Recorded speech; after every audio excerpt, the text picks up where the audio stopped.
This is Monica Perez here with our returning guest. Am I doxing you by calling you Travis? Yeah, no, All right. I've been out in public for a long time. Yes, formerly known as William Skink, currently the mind and art behind the Zoomcron blog. But we've talked about a lot of things and you've done a lot of things. So why don't you tell people a little bit about yourself, and then we're going to get into our discussion about the grants past Supreme Court decision and related topics. Yeah, well, Monica, thank you so much for letting me come on the show when I reached out to you because for my own mental health purposes, I do suffer from butt hurt syndrome. And one of the things that alleviates that, it's not in the DSM, Yes. but being able to share my story of my firsthand experience, having spent a lot of time in the homeless industrial complex as a service provider, and now the last 4 years trying to bring attention from a different angle. So thank you. I'll kind of go through why I have a pretty good perspective on this. Okay. And also, just before we get into it, if people want to read your stuff, is zoomcron.com the best place? ZOOMCHRON. Yep, that still Okay. is. I post about 6 times a week. And then I've also started doing a weekly article for Western Montana News. So I get a little modest Cool. compensation, and it makes me a Hi. freelance writer. And so I can say I'm a freelance writer now, and that's been very helpful. All right. Well, because you are a pro, so it's good. I like it when pros share with us the benefit of their expertise, but also can still make a little benefit themselves from it, just to Yeah.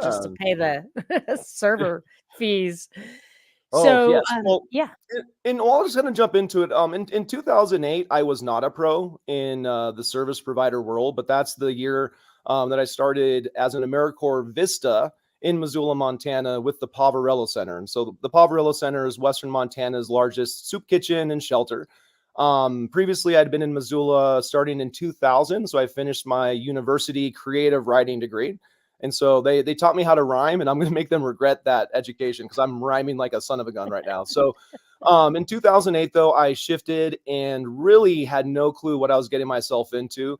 Working at a shelter, I became the lead staff in terms of directing our direct care staff in 2009. In 2011, I was the homeless outreach coordinator. And so that was a new program providing direct outreach. And then in 2016, I said, I'm burned out. These experiences with very troubled, mentally ill people are difficult, but it was more and more my understanding of the homeless industrial complex behind the scenes, the growing use of public-private partnerships, and then just a lot of the drama that comes when you're starting to be a truth teller in a local community. It makes hanging out at the soccer fields not as much fun when other parents that are working within city government are like, oh. But I really want today to let people know what they can do to look into their own backyards and get a sense of what might be happening, especially in the Ninth Circuit area. Although the Supreme Court decision has made things different, there are still things to consider moving forward. Now, the Ninth Circuit, I think, is my circuit, right? Oh, yeah. And that is, didn't Trump put some people in there a little? It's made it more conservative. Am I mistaken? I would have to look into some of those specifics. Okay. Yeah. What I've been a hyper localist is how I frame Yeah. myself politically now. I think that makes a lot of sense, actually. I think that if we want to make a difference, that's probably the best way to go. Okay, yeah, I'm not going to ask about that stuff. I should probably know that, and I'll get a little more educated on it. But yeah, I'm very interested. I absolutely recognize there's a homeless industrial complex.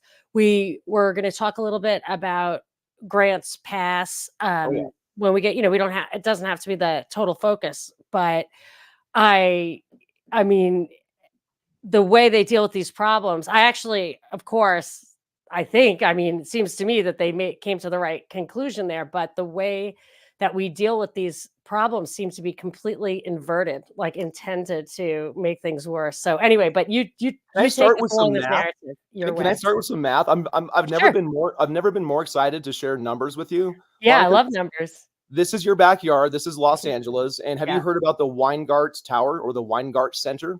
No. So LA is going to be having some Skid Row housing action. And one of the things I want people listening to understand is available shelter beds was one of the hinge issues going back to Martin and Boise. So before grants passed the Supreme Court decision, Martin, Boise hinged on people illegally camping because there were no shelter beds available. But the math we're going to look at the Weingart Tower, 270 units. Yes. Hold on. Yeah. Yes. Oh, Seriously? My son has Down syndrome. That's why he doesn't understand when I say, "Please do not bother me." and I'm in my Um, mom's basement right now, so I'm open to. funny. I wanna talk about the available shelter beds, though. Yes, dear, you can they're I in my purse. Ask dad to check his phone. I will text him. Okay. Home office representing. Look, it's a day off. Like, I didn't realize that. Everybody's here. So now I've got, I expected my son to be at his little school thing. Hold on, let Well, me I just think a pause before these big numbers is actually beneficial because when people hear the numbers, they might actually want to take another break and just go vomit in their toilet or something. Okay, so I Um, want to just say from my libertarian perspective, the idea that there is an actual public local obligation to have shelter beds for people who in a lot of cases and I'm talking specifically about my own family, my own brother and sister, the reason they were homeless and the reason, I mean, I don't know if they would ever go to a shelter because I do feel like especially in New York they were dangerous. They were using, and that's a big part of why, and one of the things in Grants Pass is like, well, you're not allowed to smoke in there, and that's why these people are, like, desperately yeah, homeless. And I'm like, absolutely. it's all inverted, so I don't even recognize the metric, but I appreciate that you let's do it. Keep going. Well, and we're going to get into all of that. We're going to get into Sure. the nitty gritty of some of the Okay, great. programs locally in Missoula, but just to put this on a scale that LA is dealing with, when you subsidize housing units at the tune of $600,000 and you have 278 units, that's a hundred. $600,000 what? A day, a year, So a month? a year, when you're looking at the total subsidies for building this thing, and so $166.8 million is what you're looking at just with Weingart Tower. And if you apply that to the 75,000 plus homeless people in LA, you're looking at a $45.3 billion expenditure if this was replicated to solve homelessness for just LA. So if we want to deal with the 75,000 homeless people in LA by building 60 or $600,000 subsidized housing units, get ready for your pocketbook. I mean, that could collapse the country if you So, replicate this around America. wait, so you're saying it's 0.8 million. 166,000,000 Mhm. and Times 75,518 was the number. And I took this from a uh, zero so hedge it's piece that they were writing about. okay. It's supposed to I'm not checking your math, I just wanna understand it. That's It's okay. supposed to, um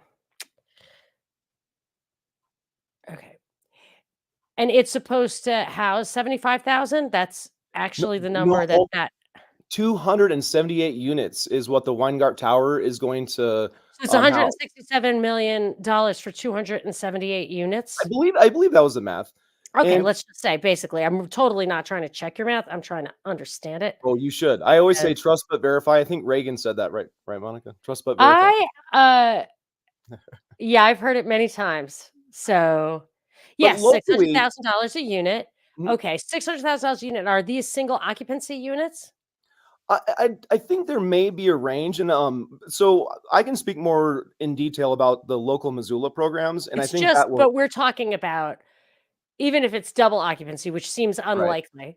Let's just say it's double occupancy. You're still saying that the initial investment using this method is $300,000 a person, if even right. if it's double occupancy, and, uh and that's just in LA, that would be that would cost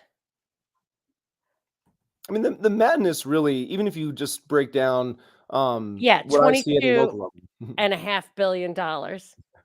It's a $23 billion solution if you're telling them to share a room, which they definitely are not gonna be able to, is my opinion. So, it's probably more like a $50 billion solution, which won't work, by the way, because the problem isn't a lack of housing. Well, and it Okay, doesn't that cost would not even include supportive services, and a lot of people right, who get into housing need supportive services to sustain the housing. Because I've seen people and get into maintenance. housing and then Yeah. lose it very quickly because they let their friends over and then it just blows up.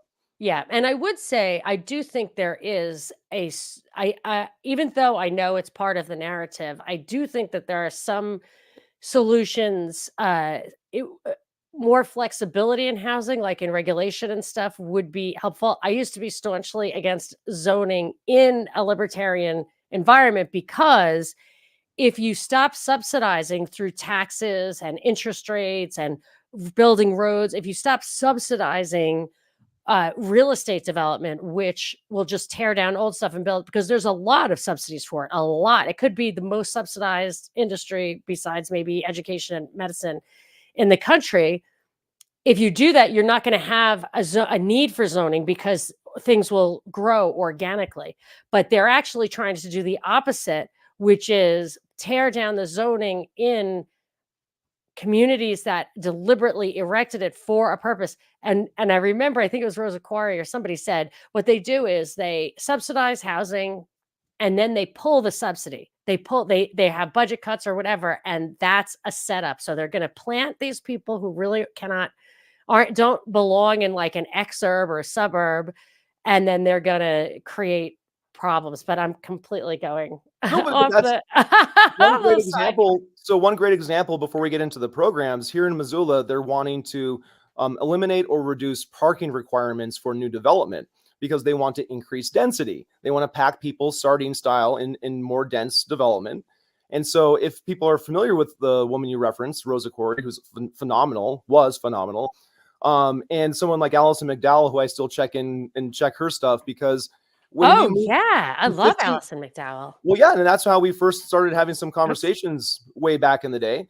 And that's really Rosa Quarry, this as it 15-minute happens. city smart grid stuff is going to be ushered in part through the need of people that are houseless to get housing. And so new development, new smart grid stuff, along with supportive services, is sort of part of the boutique that will come with the crisis created by homelessness in the first place. And part of that crisis is drug addiction and mental illness.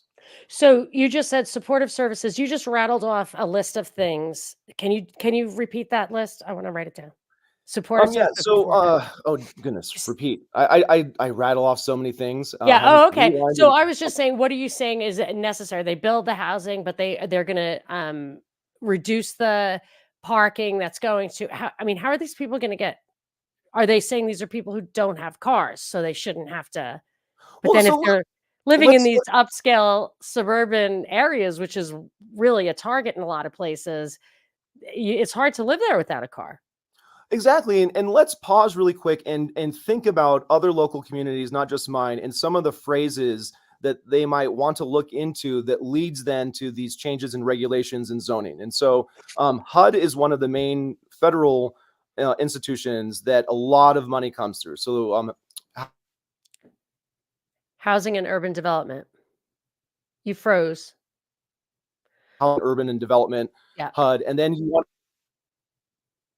You're freezing, yeah, and then you Travis. want to think about trees and air. Did you miss that? Okay. Yeah, Can you hear so me? if you start to freeze like that, yeah, if you turn your camera off, usually we just talk for a little while and then you can turn your camera back on. Okay. It I just will sucks do up that. too much bandwidth. Gotcha. I will do that next time. Did I bleep out No, in but I mean, terms you can, yeah, at any time, just turn your camera off if it's zippy. Yeah. So, okay. So housing and urban development. Yeah. What else? continuum of care and coordinated entry systems are what you want to look into. I know the 10-year plan to end homelessness in Missoula, part of the requirements were creating a coordinated entry system in order to continue receiving HUD money. And so HUD has a little bit of, not a little bit, they have a lot of power in your local community and how they determine how services will be dispersed. And so, and then when you think about the Boise Martin decision, the Boynton Marzi challenge that kind of set up for local communities with shelter beds, also think about what COVID money was done. So COVID had a lot of short-term money that was available locally in Missoula to try out new housing programs and new homeless programs. And that was one of those setups that you mentioned, Monica, is you have short-term bursts of money. You set up a program and say, how nice that we have this. And then the money goes away. And oh no, how are you, local community, going to pony up for this huge need? Yes, this is something that I see with third world countries a lot. When Kamala Harris went down to do the Organization of American States, and they're like, they want to make sure that there's like the unbanked poor. Have you heard about this? Oh, Poor yeah. people who don't have bank accounts. But a lot of the other like green initiatives, and you can see what's happening in Kenya right now with the IMF. The IMF gave them a bunch of money and they want it back. You know, the IMF wants this money. I'm sure it had interest attached to it. And the answer is they try to raise the tax on bread. Like, so that's just, you can't go into poor places and give them loans or set them up with programs that will make them have to pay later. I mean, it's really exploiting their only resource, which would be human capital. And human capital, in the absence of actual capital, Yep. isn't as productive. I mean, it can really keep those poor countries down. So I'm very alert to where they set up programs and then expect you to pay for it later, which I think has a Yes. couple of things. First, it gets you to pay for your own like buy into their system, but it also keeps you from having any money or surplus to take an alternate path. So if they can't actually control your laws, I feel like they just want to make sure it's kind of like the progressive tax rate. They just want to make sure that you have no surplus so that you could have some autonomy. Well, and the way that this happened locally was so unfortunate. And it was a total setup for failure because the COVID money was earmarked to be spent immediately. It was emergency money. Therefore, when we opened up programs like the authorized camping site and the transitional safe outdoor space, or TSOS, because our locals love acronyms and then saying those acronyms out loud, TSOS. Those were two programs that were created with COVID money. And if you criticize it, then you're criticizing the human beings that need those services. And I mean, that's how it's framed. And so our local officials can use humans to be like shields to hide their schemes behind.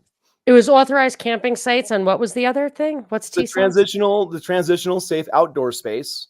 And the transitional safe outdoor space has turned into a pallet home, short-term living type situation. Wow. And the pallet homes came from a Seattle, I think it was a Seattle fabricating company that has Wow. like a social sort of impact part of their company. When you really start digging into some of this stuff, it gets amazing. And I would recommend looking at websites of some of these companies that are helping homeless providers and looking at their board of directors and really just digging into publicly available information if you want to know what's happening in your own backyard. Yeah. So go on. You can go on to the next thing if you want to, but you Oh, were I saying will. that the COVID money was supposed to be used in an emergency situation. And did I miss this?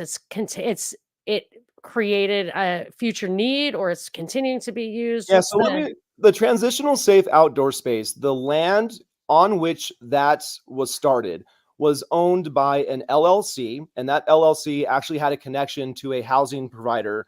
So it was like the owner's wife had a LLC in her name. And so it was a bit obscure from the very beginning who owned the land and why they were receiving the COVID money to set up this program. And so I reported on that, got me in lots of local sort of hot water. And the people running this program, I am continuing to sort of look at and have some questions about. The authorized camping site, that one was close to Walmart, and the authorized camping site was closed down. And this has been used as an example now in a Bloomberg News article. The authorized camping site was closed down because of, quote, safety issues, health issues.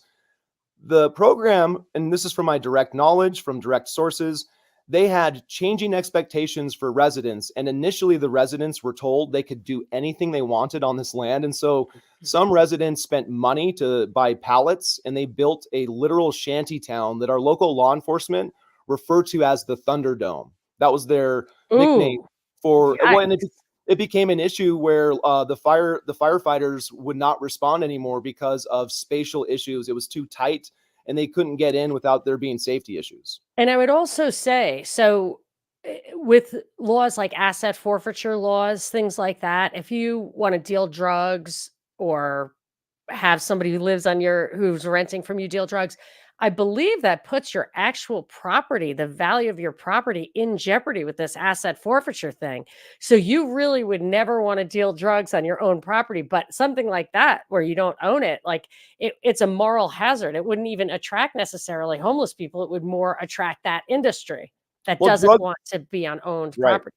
Drug trafficking and human trafficking were cited as happening within the authorized camping site, and one of the reasons for shutting it down. And so, I was really close to a lot of this reporting, having conversations with people.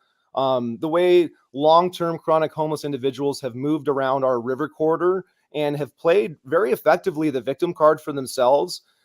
There's a really fascinating aspect of how anecdotal stories are getting now amplified at a national level. But the way I do my reporting, I'll give you a great example. So the Missoulian, our local newspaper, they reported on an individual under the Russell Street Bridge. And they kind of played the sob story up.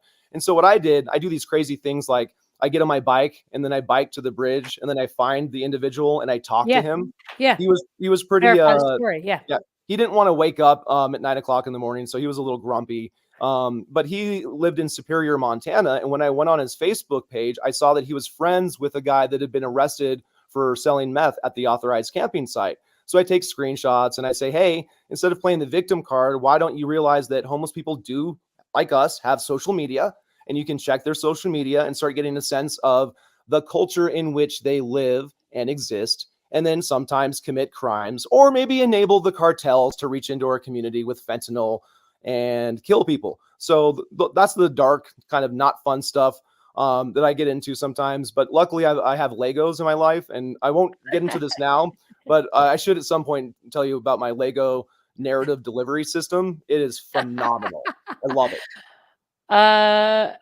Well, I have to hear what that means. What's a Lego narrative delivery Well, system? I call it what my weapon of mass instruction. In Yeah. my Lego scene, a river runs through it. I have a nice 1884 map of Missoula, and then I have Lego World kind of built around it. And I even have Wow, cool. an urban camping part of my Lego scene, and I let people know because I worked at the homeless shelter, I can get away with what I'm doing. And I have Jesse from Breaking Bad as a specialized Lego figure. He's brought the great new meth recipe to the urban camp. There's a lot of Blue debris meth. in the Yeah. river. And so I'm hoping, I tell people I'm hoping that the better meth will help the homeless folks clean up the river. I have a question for you.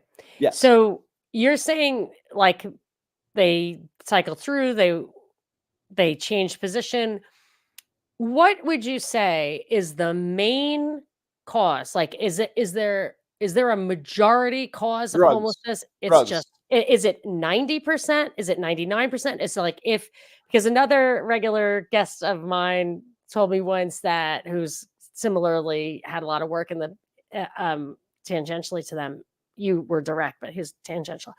But he said it's especially in his town, it's all drugs because there are plenty of shelter beds. It's just that you cannot use them if you are using. So, So well, and that's why that's he says where he is, it's 100% or so choice.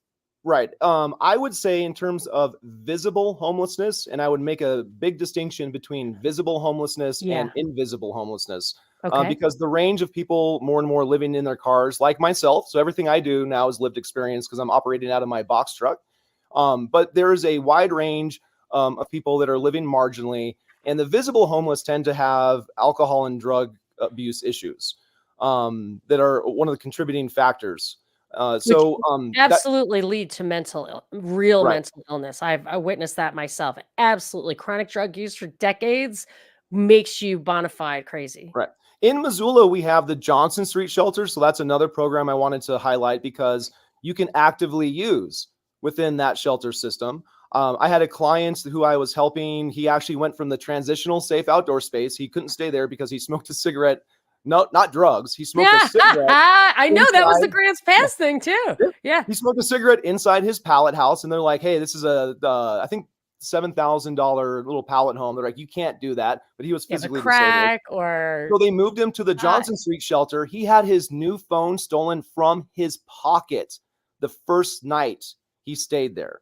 And so theft and violence within the shelter system is very real. I mean, yeah. my whole 4 years of reporting has been because of the act of violence on January 3rd, 2020. Not way too long of a story to get into that, but I referenced it in some of my public comments to city council because we have a literary individual in Missoula right now. Her name is, and now I'm going to reference this person because she's an No, author. don't. Okay, okay. I can't validate any of these things, so I So, would but the rather, public, okay, unless and you're gonna bring somebody on here to tell their right, right. story So I themselves. won't. The publicly available information about the conversation in Missoula is now including a nationally known author that I won't get into. But in terms of who gets to have their perspective shared at a large level and who doesn't, some of the stuff that I'm up against is that there are people that can claim 100 million views on their story.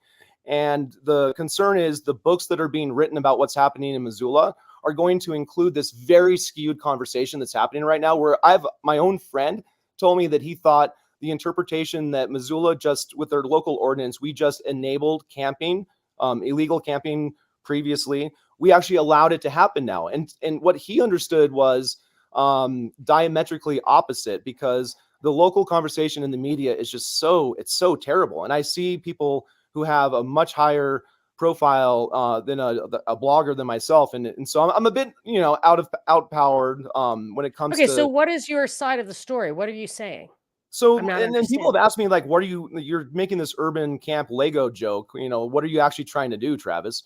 I'm trying to bring attention that playing the victim card for the meth colonies that exist along our riverfront is such a disservice, not just to people living here, but suffering from drug abuse along the river. Like, we are allowing people to die of overdoses. And Okay.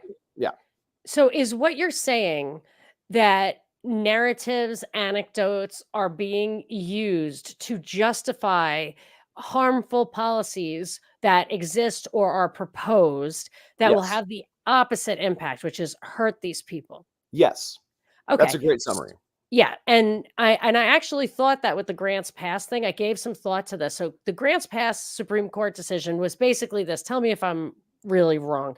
But my impression was there were homeless people who there weren't enough beds for them, or they didn't have access to beds because they were smoking cigarettes. And there is an anti-camping ordinance in, and when these people were told repeatedly, you cannot pitch your tent here in this public place, eventually they were removed or jailed or whatever the punishment is for a crime at that level. Nothing Right, unusual. Just put them in jail. You won't get off. You're fined. Whatever. You won't obey any of these rules. This is the next. Enforcement is escalated, and the case was brought that it was an Eighth Amendment violation because it was cruel and unusual punishment, which the argument would be it's cruel and unusual punishment because it incarcerates people for their status, which is their status of homelessness. Of course, that's all ridiculous because what it does is they're engaging in a behavior regardless of whether the behavior is 3 times in a year or every single day, whether they're drug addicts or not. The punishment was just going to jail. It wasn't ripping their fingernails off. It was nothing. So in right, an amazingly, what I would say, correct decision, the Supreme Court said that this town is allowed to enforce their anti-camping statutes, which is great, in my opinion. But I began to further realize that in every drug situation that I've seen, my brother died of AZT poisoning, having had tested positive because actually he had hepatitis, which always tests positive for AIDS. He died. My sister died with a needle in her arm after having been in. She was in. She was involuntarily committed for 60 days. They cleaned her up. They let her out. They gave her fucking money. She was dead within 24 hours. I knew yep, she would be. And but when I look at the stories, like she was given, she stopped working for years because she got methadone. She got disability. Her disability was that she was a drug addict. They would give her they she was so disruptive at the local methadone clinic that they gave her cab fare to go across the river to go to the Yonkers one. yeah, So, that I mean, sounds that tracks. Yep. yeah, the amount of cab fare, this was not Ubers. This was before Ubers. This was cab fare. And actually the night she died, she had been pulled over for driving erratically. She was sitting on a hollowed out Bible that had her dope in it. no consequences. She went home and fucking Yep, yep. died with a cigarette burning.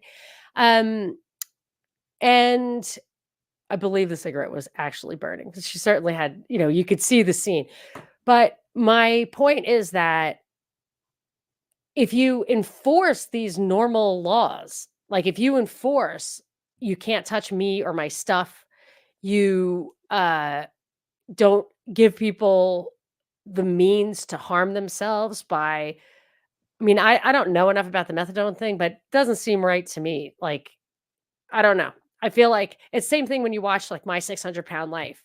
There's always, always, always, always an enabler. There's always, per force, has to be. There Right. has to Yeah. be somebody who's bringing that person food because they're shut-ins Well, and and that's they're why, not, people say that this conversation is so complicated, and I just get so frustrated on oh, so do many tell. Yeah. levels. Yeah. Why? Well, What's because your I opinion? because How do you react to what I just said? I break down what I know as a parent is that if you offer your kids no consequences or incentives, if there's no carrots and sticks to how you approach behavior that can be antisocial or harmful to themselves or others, then you are allowing problems to get worse and worse. And so carrots and sticks are important. You have to have both. You have to have incentives and consequences.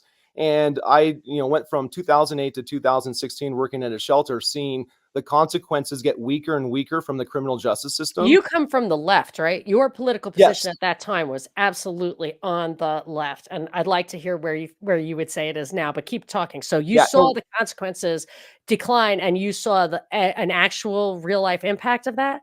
To actually have my hippie hair turn into some kind of like fascist buzz cut virtually, in sort of like real time. I mean, absolutely. I remember one summer in particular, the seasonal traveler type folks were coming through, and their behavior was so obnoxious. They were trashing up the downtown area so badly. I got to the point where I was lecturing them about the existence of trash cans and how to put trash items into the trash cans. I mean, it was a summer where I knew that seasonal behavior, because there's a lot of subpopulations within the homeless population in, Yeah, in general, and but that's like that an seasonal, anonymous yeah, subset. It's like that the season, equivalence of anonymity.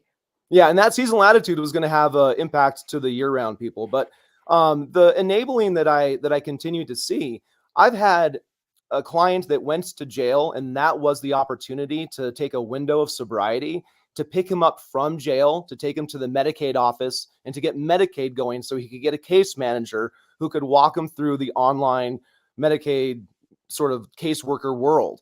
And if it wasn't for that 2 days in jail to dry out, and the person in jail that worked within the jail system that gave my phone line a call and said, he's going to be coming out within 15 minutes. Can you get here in 15 minutes so he doesn't go find a bottle first? Right.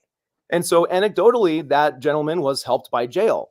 And as a hippie, I would just be like, cop bad, cop bad. Now I'm like, hey, let's pay cops a lot.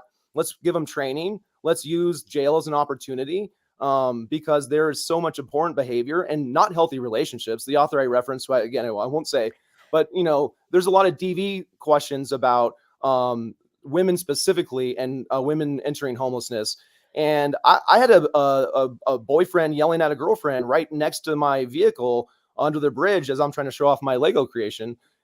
And there's not healthy relationships that are fostered by drug addiction and alcohol A abuse and homelessness. absolutely. The problem that we always get to, and I absolutely think it is intentional, it's top down, it's from, these foundations that that reach into the communities under these programs, under, fund, like, things that look like they were local grassroots. Like, I've just really uncovered a lot of that kind of stuff recently. So when you say, like, have the cops, jails an opportunity, train them, all of that, solutions like that, while we should discuss them because they show by contrast what's actually happening, they rely on the assumption that there is some alignment of interest between the authorities and the community or those homeless people. Like, I actually, it makes me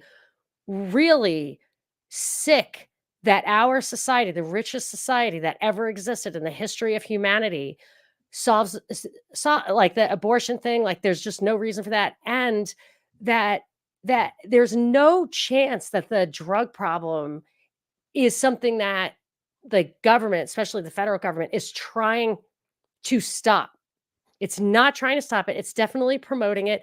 This is part of the society that is being constructed, has been constructed for us. And these are human beings who not only lose this opportunity to live and to love and all of that, but if there's any kind of afterlife, like if it matters what your karma is or your soul, these people, I mean, it's sick. It's Yeah. sick. And So so I let me feel bad for them. let me reference the term CI, so confidential informant. Ah, yes. There is virtually no conversation here locally about the criminal justice system and the reality of why people would not want to stay at the Poverello Center. I was talking to someone in a tent living right across the street in the West Broadway Island area, and this gentleman was amazing. He spent a lot of time in Deer Lodge, which is the state penitentiary in Montana. And he told me, Travis, do you know what we call the Poverello Center? I'm like, tell me, please. He's like, we call it the duck pond. I'm like, the duck pond? He's like, yeah, it's very specific to Deer Lodge and the fact that snitches in Deer Lodge were made to walk across the yard and quack like a duck so that everyone knew who was a snitch. And, usually things would happen, I guess, probably that weren't Ouch. beneficial to the quackers. And so the duck pond is a term for the Poverello Center because the understanding is there's so much surveillance and not great interaction Right. with law enforcement. And if we don't train our law enforcement well, then they're going to be more susceptible to the black market of drug cartels. And I am so worried about what's happening on reservations outside of Missoula, what's happening in counties, what's happening with the sheriff who acts as the coroner. I have so many cases, no time to get into, but That's a conflict of interest. it is. And the homeless industrial complex is, in the meantime, it's amazing what happens. One of the conduits for federal money is the United Way. And one of the types of money that comes in is Project Safe Neighborhood. I think John Ashcroft revived that, if I'm not mistaken. Mr. I don't want to see the booby statue. You gotta love that John guy. Ash, yeah. Yeah, but Project Safe Neighborhood money is used to fight meth trafficking in Montana. So United Way is a conduit for federal money that fights meth trafficking, but they're also trying to get money for pre-K and they're also trying to get money for homeless programs. The United Way actually used to be the housing nonprofit for the 10-year plan to end homelessness, and then that was moved to the city for particular reasons. But it's very interesting just to know on a granular level some of the things that have happened here in Missoula and to continue watching this conversation evolve. It does make me crazy when I see how skewed it can get. But these are great opportunities, Monica, that you're giving me today to help kind of put some of the information out there that I see from my perspective. Okay, so what's next? Do you have a list of things you want to hit? Well, I mean, I mentioned like the homeless tower in LA, some of the terms to use for your own community. I mean, there's a lot of different ways to go. I'm Well, trying to what about the grants pass stuff? Like, why is that? Was that the case particularly interesting to you, or just more of the same? Well, so locally, our Mayor Andrea Davis, said that the grants pass decision had no impact on the ordinance that was just passed. And part of that is because they crafted it to not really be contingent on what was going to happen. And I think that's because the claim from our local officials is they had enough shelter beds. And so because they had enough shelter beds, they could have enforced the zero allowance of urban camping. And so the status quo was no camping whatsoever. And that's why the ordinance that was passed allows for a sliver of camping based on all these different conditions. You can't be certain feet within a school, certain feet within a river. So there's a bunch of conditions, but all of the, I'll say virtue signalers, just for lack of maybe a better term, all of the very loud people that opposed the ordinance didn't seem to understand the status quo could be enforced, especially after the Supreme Court made their decision. So we had a Monday ordinance that was passed on a 10-2 vote. And then by Friday, the Supreme Court made their decision. And it's been a very interesting and very sort of tight framework to have all of these changes happening. So, are you in favor of this ordinance? To some Like, for the most degree, part, yes. like And that one of the basic you think is fine? I mean, I would be. I well, would be. here I think the homeless thing is, it's bad for the people who are experiencing it, and it's good for the people who want to convince us that we have to continue to spend 50% of our earnings on Yeah, taxes that will help that. I mean, that visible homelessness, in my opinion, is intentionally designed to get the middle class to pay more and more taxes, which is intentionally designed to keep the middle class from accumulating any kind of financial autonomy. absolutely. So let's frame it this way. I am going to have a lot of fun using myself as an example because one of the aspects of the ordinance is a 90-day permit for car campers. So that's where my own personal situation falls under. And I know at least one local citizen who has reached out to me who says, I'm going to report every single camper in the public right of way, even if it's a baby boomer, nice airline streamer, good looking Wow, those RV type things, yeah. situation. And so they've set up an online reporting system here locally that has the potential to sort of bottleneck if locals who are very smart and savvy, more so with technology than I am. I don't like technology, but there's going to be probably an effort, I would imagine, to report anyone camping in the public right of way. And so my box truck is going to be one of those that I'm going to say, well, report me. I am definitely sleeping in my box truck. Also, a reason why I support this ordinance, and especially the river limitations, the image behind me is the homeless sex swing. Should we talk about the homeless sex I swing? was going to ask you what's behind you. Yeah. Oh, yeah. So, as part of my educational effort as a hyperlocalist, when I set out my Lego creation and I show the urban camp, sometimes I bring out the kinky sex toys that I found by the urban sex swing. And people are like, they look at me and they're wondering what's going to come next when I say, do you want to know what a homeless sex swing is? And they're like, yeah. So, it's a tarp covered hammock with a bunch of fentanyl and meth stained tinfoil around it. And then there was a brand new like whips and chains kind of thing. I called Adult Fantasy locally and I said, you guys sell like a kink starter kit? They're like, yeah. I'm like, well, I found a brand new one that was either stolen or purchased. And I removed it and kept parts of it, which people say gross. But you know what? I need to educate people about what's happening. But this sex swing was right across from a downtown grocery store called Yolks. And also in this area, some homeless folks removed a couple blocks from a retaining wall and were tunneling under the road, Monica, and to store their personal belongings. And that cost us $20,000 through the Department of Transportation to fill in the tunnel. So I don't want to enter the tunnel yet. I know you're going to be a tunnel person with your library, and I do Oh have no, one I have as no, well. yeah. I'm not But looking forward to it. I'm thinking of changing it to the Outlanders. I just want to live sounds in the better. Outland. Tunnels are Um, taken by homeless folks. So yeah, and they're building, like the Boring Company is building, Elon Musk is just building tunnels. That's all it's doing. Tunnels that don't really work for the purpose that they're saying they work for. They don't really work for like the little right. um drone things or electric vehicles or vehicles that are run by gas. So are those the sex stuff, is that an industry? Is it like prostitution, a kind of prostitution, or is it like just bored people? Yeah, I mean, absolutely. The Red Lion Inn, very close to the Poverello Center, has been on my radar because it looks sort of defunct, but it's $100 a room from what the guy told me last time I checked a few weeks ago. But the Red Lion Inn was also there was a fire in a trailer parked right behind the Red Lion Inn, and through my conversations, I found out there was a direct link between some workers and the Johnson Street shelter where active drug use is allowed. And so that started really concerning me. And then I caught law enforcement doing a training at the Red Lion Inn, and they said that it was a SWAT response that was a mistake. It was a mistaken SWAT response, but when I went to the Red Lion Inn and talked to the woman behind the desk, she not only told me it was a training, she said law enforcement got the keys ahead of time. There was two people pretending to be barricaded in a room, and she gave me the room number, and I took pictures of the door that was kicked in.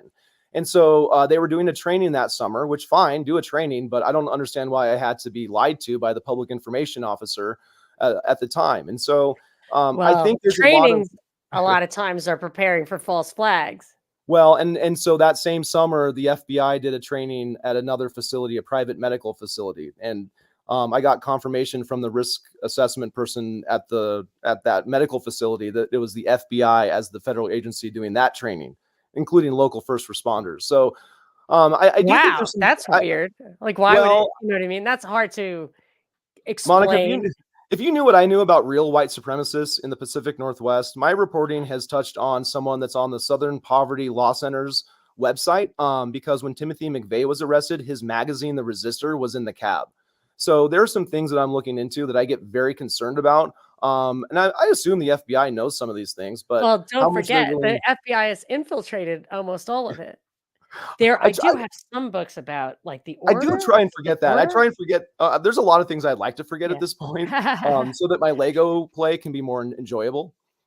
I wanted to make a point, an Yes. ideological point about, so we were talking about policy, we were talking about, people calling the cops on vans and public places. My position is, it's difficult for me because I'm an extreme libertarian from an ideological point of view.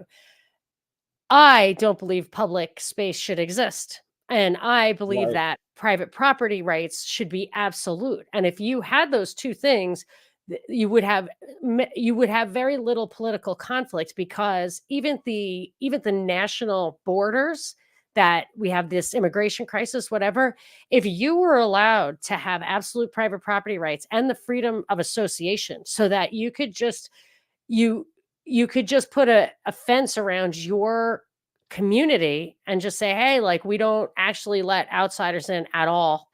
You Yeah. know?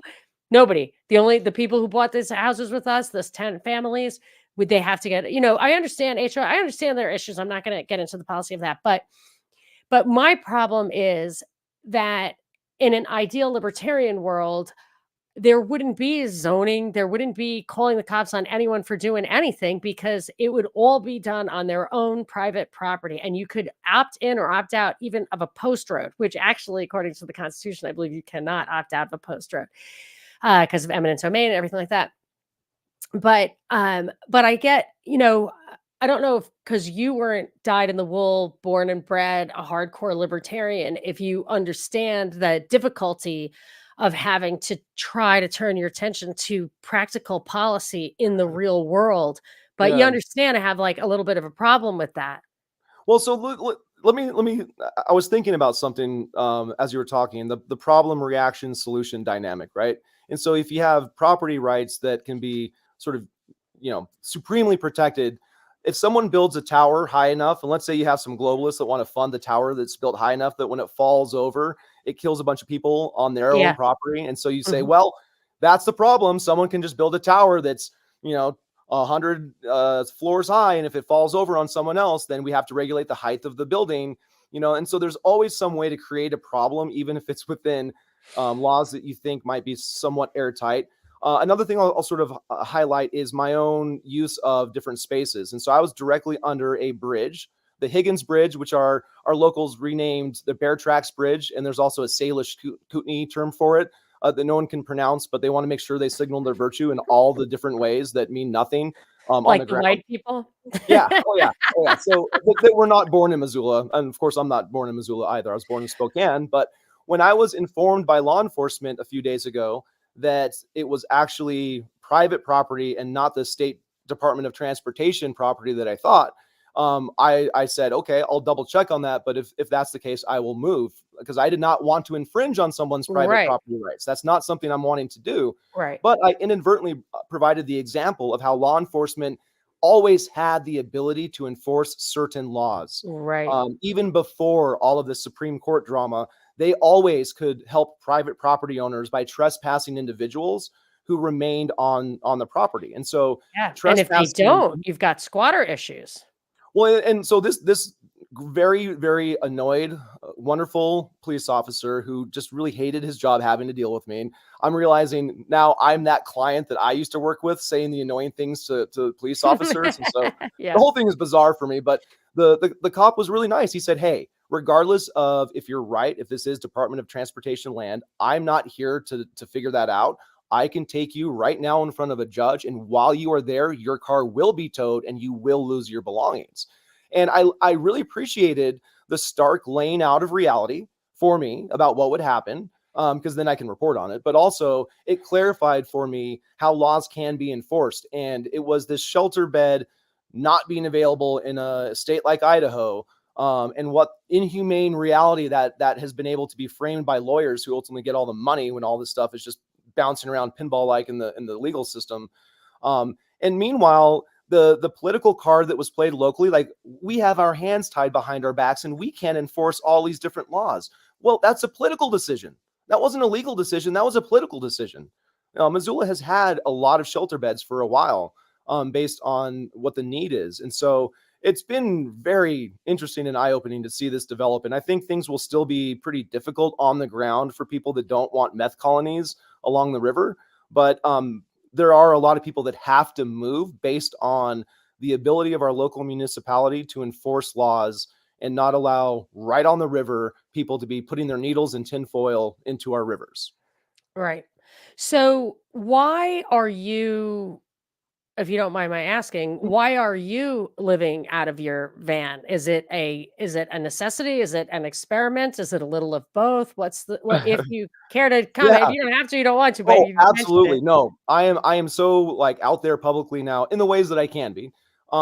So it's a big challenge to have money relationship the way I do. And so, I mean, I could get into the sort of emotional issues and the fact that I'm an addict myself, an alcoholic. And Monica, today, July 5th, 4 years that I have not had any alcohol. So I I continue was gonna to, ask yeah. you. So I Yeah, continue but I don't to, like to ask in case people, yeah, they no, stumble. I hear people like Sam Tripoli talk about recovery, and it's an amazing He's thing. still on the path, right? He didn't Right, fall off the absolutely. wagon. Well, and You can I tell because smoke, he functions so well. yeah.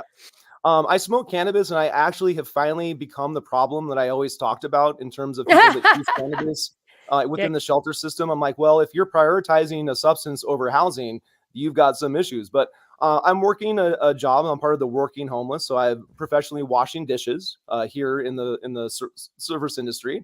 But I have a terrible relationship with money. I've gone through a divorce. I blew through a bunch of money traveling around America. I wrote a book. I bought thousands of dollars worth of books. I'm very bad with money. I also have yeah. thousands of dollars in Legos, if that I tells have you a anything. book addiction too. It's really a problem. Yeah. But a lot of my books actually have value, but I'd have to Oh, sell them and we rationalize our addictions in many great ways, but there's an element of what I'm doing that's an experiment, but I absolutely have some of the underlying conditions that other homeless people do. I'm really not all that unique when it comes to the situation I'm in. To the point where I actually went to this a local business. They're a float business, so you do sensory deprivation stuff, which I love doing. Mhm. And I'm like, hey, wouldn't it be cool if Medicaid gave you guys money for people to do this therapeutically? Since they don't, how about you open up your showers for a punch card system? Like I would pay you guys money Yeah. to shower because Truck the stops do that. YMCA. Well, there's some great opportunities. I think as more people live marginally, the van life is a reality for a lot of boomers. As I was getting my box truck fixed, the woman from New York I was talking to was doing yoga in the parking lot, and we chatted about New York and Montana, and I went told her about local corruption. She's like, "Wow!" But it's I think there's opportunities as society collapses slowly before our very eyes. Um, People have to network locally. They have to really figure out what's being done with their money, their limited resources, and unfortunately, the more a situation seems like the do-gooders are really well intentioned, the more there's probably corruption lurking behind it, because humans have been very effective shields locally for people to hide their public-private partnership schemes behind. And I've seen the blowback when people like, unlike myself, who aren't insiders with inside knowledge, when other people criticize what's happening, they get shamed mercilessly, whether it's the media or local influencers, local officials. And so it's really been, I think, my perspective, and having spent 7 years working at a homeless shelter, that's given me a unique perspective to then remove the homeless sex swing and to show that meth and the sex drive that results might not be something we want to support with public dollars. I don't know. When I was in Washington, I was actually took my son to meet a couple of people who I met through the show who are homesteaders or farmers, whatever. And so we were Yeah, in yeah. Oregon and Washington, and we went through, is it Tacoma? What's the South of Seattle, Tacoma. Yeah. yes, that place. Just when we were driving through, we were like, "What the hell?" Like, it was like what you would not think someplace so remote, and then wherever else we were, which was a real meth place, real hardcore meth place, and our travels because we rented a car. And I was just shocked because, and then you hear like New Hampshire, I don't know if it's still like that, but there for a while there, it had a terrible like fentanyl problem or something. And you look and when these things are coming over the border in places that don't really feel like they're connected to poor countries or big drug countries, I mean, that seems to me intentional. It's just like the immigration. It's just like, why are there a lot of Somalians in Milwaukee? Like that, somebody did that. That's the human rights industry. And even when I see these Republican governors busing immigrants into cities that have absolutely no foothold for them, no community for them, it then there is going to be some subsidies that get those people to take root in those other cities. And whether you like that or not, I'm just saying it's intentional, clearly. And I feel like it's intentional for this. Where is it like Missoula? Like you would not think that. You would think it would be a pretty isolated place. Where do you think that all came from originally? So Missoula has the International Rescue Committee, and they restarted the resettlement efforts in 2016, something I now have 8 years criticizing because they were complaining in 2016 that the people arriving had no credit history, rental history, family in town. And so it was tough to find them housing. And in 2016, I was saying, hey, we're having difficulty housing people that are already here that don't have refugee status issues. And so it's interesting. Missoula has some very fascinating connections. One of the I've uncovered is our former mayor had a campaign manager. Is that me? Do you think that's me? Here, I'm looking this up, but I think I might have made. Is it possible that I made you freeze? Okay, I'm going to close all this stuff down then. All right, if you, there you go. Going. Yeah, go. Okay. So we had a retired CIA agent marry into the Lee Enterprises family, and the Lee Enterprises company owns essentially all the newspapers in Montana, the majority of newspapers. And it's been fascinating to learn about some of the ways in which our history has impacted the current situation. So in 1987, this same man started the International Choral Festival. And so every year we've got kids from all over the world that come and sing in Missoula, Montana. And I really think Montana has some fascinating connections when you look at the history. Yellowstone has been filming in Missoula. I've done a lot of research about the show Yellowstone. I've shown the local impacts in terms of the economy not always benefiting, although the numbers might show that. If you have to make 160 smoothies and your entire cafe is like out of smoothies for the rest of the week because filming was, taken out. It's been very interesting to watch how the narrative control can happen at a really sort of esoteric level. We have places like Chico Hot Springs are selling for the first time ever into private interests. The creator of Yellowstone, Taylor Sheridan, now owns over 250,000 acres in Texas. Okay, and he telegraphed that he was going to do that in the show Yellowstone by sending the character Jimmy to be a real cowboy at the 4-6 Ranch. Well, now Taylor Sheridan is a majority owner of the 4-6 Ranch. And so I think there's a lot of land ownership issues that are going to be coming into play. There's going to be a lot of water rights issues in Montana that are going to be very, very serious for a lot of people. And it's going to be interesting to see how this wealthy hideout state sort of translates to real people on the ground. I hate filming. I have to say, I've always hated it in LA. When I lived in Atlanta and they started doing it there, it's so disruptive. They're so arrogant, and they what it did to the politics in Georgia. People were telling me about that when I was on the radio 10 or more years ago. Like, you guys worried about immigration, you should worry about intra-state or interstate immigration, not international immigration, because they will. And I said, well, if this state ever goes blue, like, we'll know it's over, and it's pretty blue. Well, you create some really good horsey porn for the people with money that can buy boutique ranches. Get them to Montana, and then they're there and they influence without understanding the heritage reasons why it was such a cool place. I think our governor, Gianforte, so Greg Gianforte, who sometimes body checks members of media, Greg Gianforte, I think, understands narrative control when he was not supportive of a 20 million plus tax credit for the film industry. He helped kill that tax credit. And I suspect that is why Yellowstone then trolled our governor by having a shoot the wolf narrative develop in the actual show, because our governor shot a Oh, wolf when they put outside the of governor in Yellowstone. jail? Well, So don't tell me any about the show. I only saw the first I season won't. I won't. on a There's a plane. shoot. But yeah, they put the governor in jail. I couldn't believe it. I was like, wow, that's amazing. Our real governor wasn't in jail, but he shot a wolf Right. outside of Yellowstone. And wolf politics, wildlife, wilderness politics are huge in Montana. And Right. so there's some really fascinating things that are happening. Jake Gyllenhaal's reprisal of Patrick Swayze's character Roadhouse. That character is from Missoula, Montana, in the Oh, show. I didn't see it. Some of the kids in my community really like that movie. I'll I have to love watch. Jake Gyllenhaal, so Yeah, if he's yeah, doing yeah. something, He's popular in my house also. but there's a lot of fascinating things, and I'm just kind of touching the surface with you today specifically about this. And thank you for keeping me reined in, Monica. I Yeah. appreciate it. You've been very Well, gracious. we want to we we want people to like they have to understand how these issues they affect everyone Yeah, because they're being visited upon everyone intentionally, and if it happened in your place first, it's educational, but if it's too local, it's hard to follow. But here, I have a yeah. few just comments from Joe, not a Fed, who is a Canuck, I think he would own that. Um, Excellent. I talk to him sometimes, boy, does he I mean, his name he used to call himself Joe Tundra. He is up there. But anyway, he always has some good insights. He's a real thinker. All right. Addiction is real and is stronger than willpower every time. They are victims, these addicts, but so are people addicts take advantage of. They are victims, but so are people that addicts take advantage of. Without punishment, we all continue to be victims. All right, I'll have to mull that one over.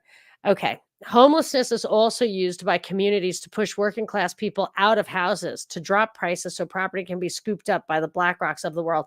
There's definitely something going on here about trying to get people out of home ownership. It was a miracle that we got to buy a house, and it was only because interest rates went up and now our mortgage is like unbearable. I don't know what to do. I'm just waiting for something to give. I don't really understand it.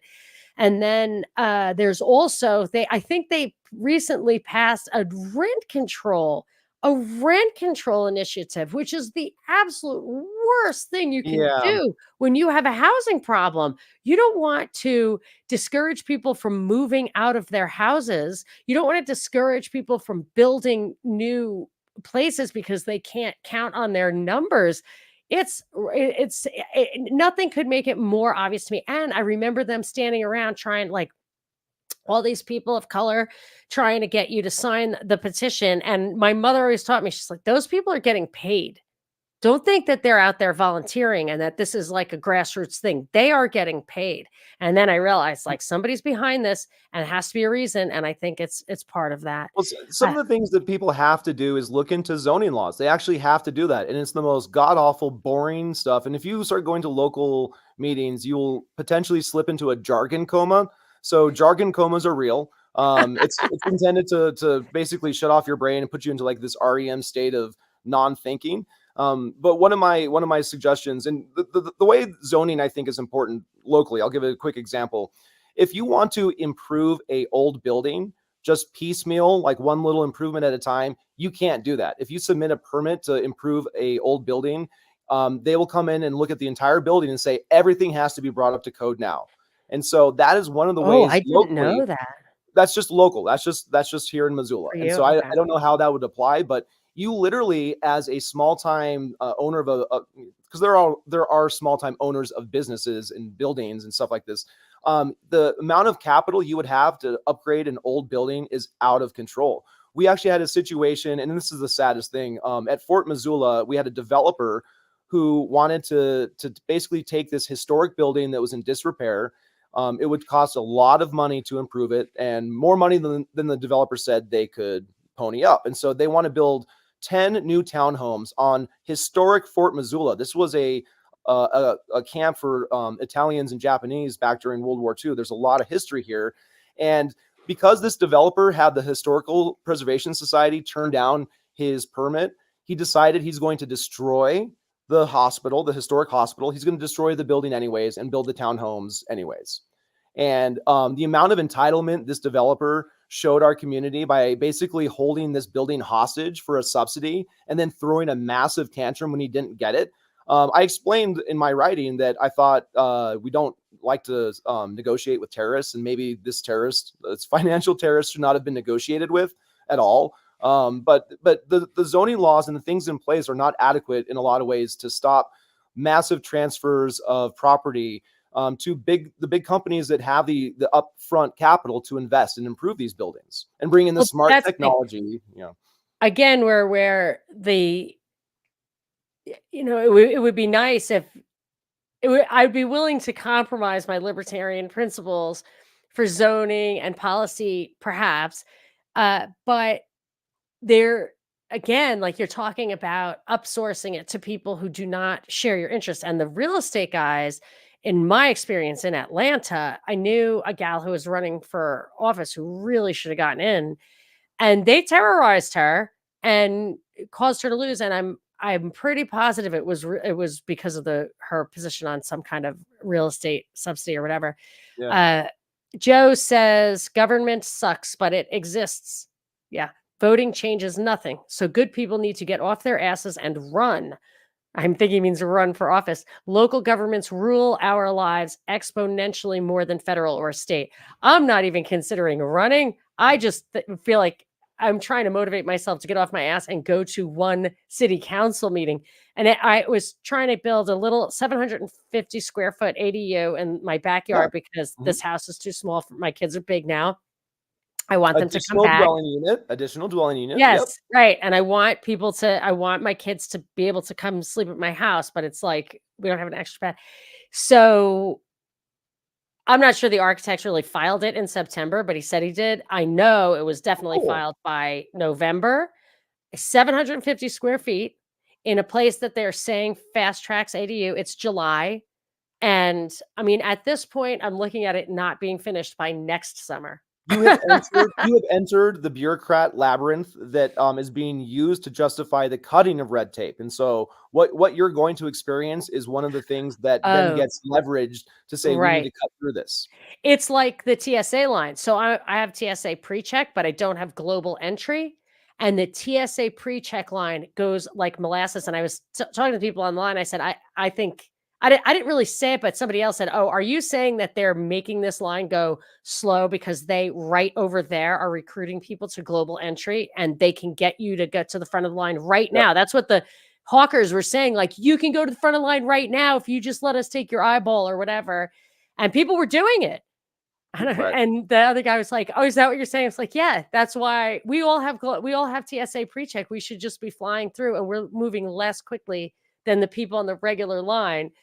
Yeah, so that's interesting. So they want me to be pissed about the bureaucracy, but it just makes me not even want to go to the city council meeting because people are like, "Well, you just live in a town. You're going to go to that meeting, but it's LA County that has these laws, and you won't even be able to get a seat where you can hear what they're saying if you go to the LA County one. Like, it's all special interests." Well, and blah, blah, blah. there's plenty of reasons not to, but I'm going to give you one of the best, most amazing reasons to pay attention locally, and it's because of what I found out about needle traps. Can I read something now, Monica, Sure. for the listeners? Yeah. This is the best, most amazing, most hilarious thing I've ever come across. I think I forwarded the email to you. I'm not sure if you had a chance to read it. But I forgot yesterday was a holiday and I did not have the time. So no, this means you get to hear this for the first time. And if you don't agree that this is one of the funniest things you've ever heard.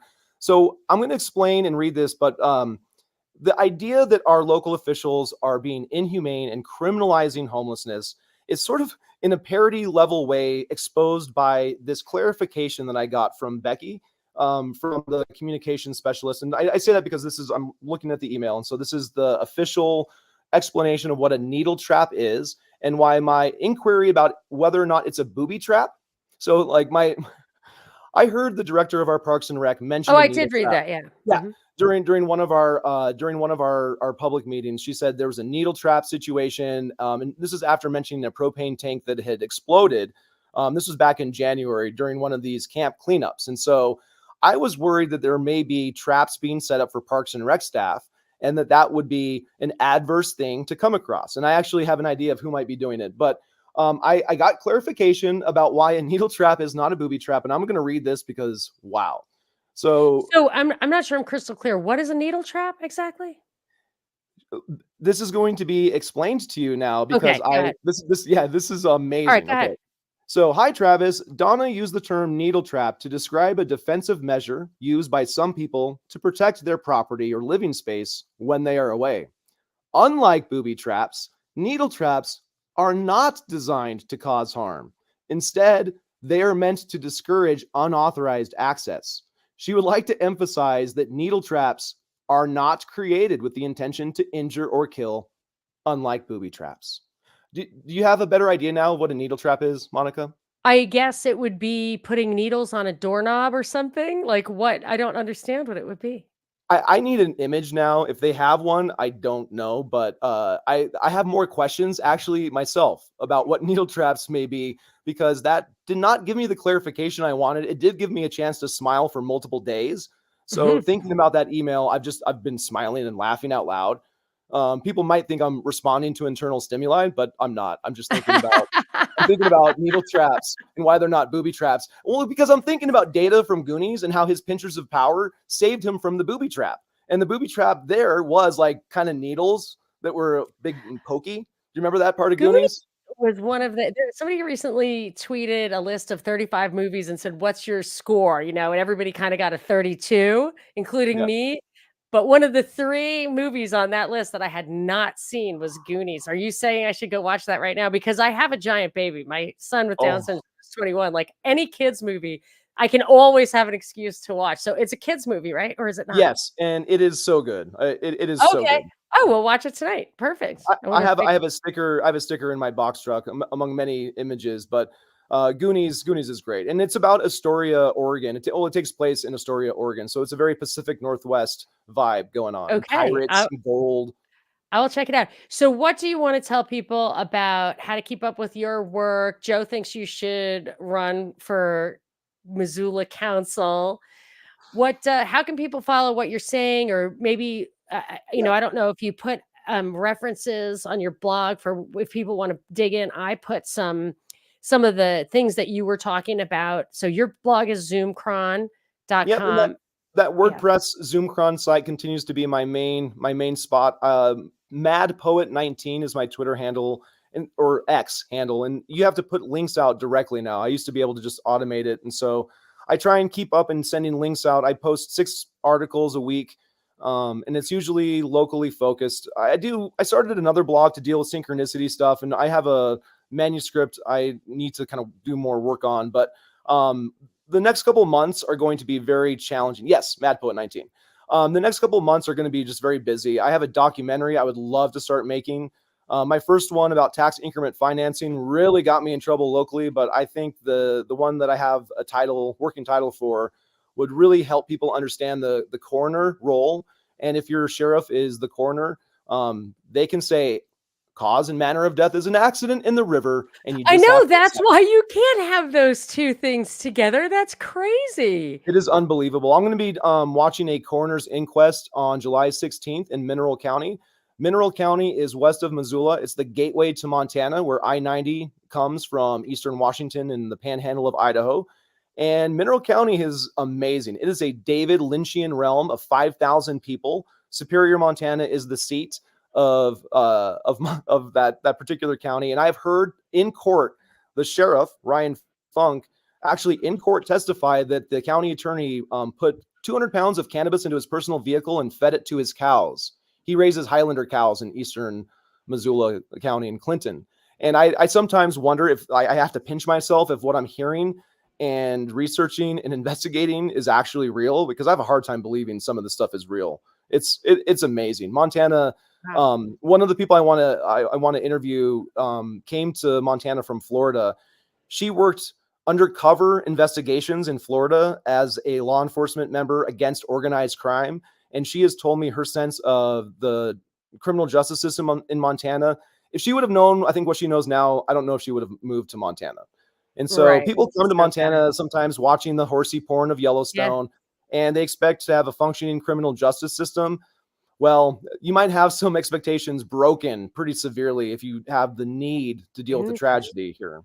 So. Right. Well, we will keep apprised of your work. I mean, you definitely have a lot of courage and tenacity. And I hope that, do you have any way for people to support you if somebody wanted to buy you dinner or something? So GoFundMe, I'm not a huge fan of GoFundMe, but that's been the easiest. I started my own TIF. So TIF stands for their tax increment financing, but for me, it's Travis's impact fund. And so last spring, as part of my attempt to try and define myself as blight and hope that I could get some money, I'm like, hey, maybe I'm blighted. Maybe you can send me some tax increment financing if I use the same acronym.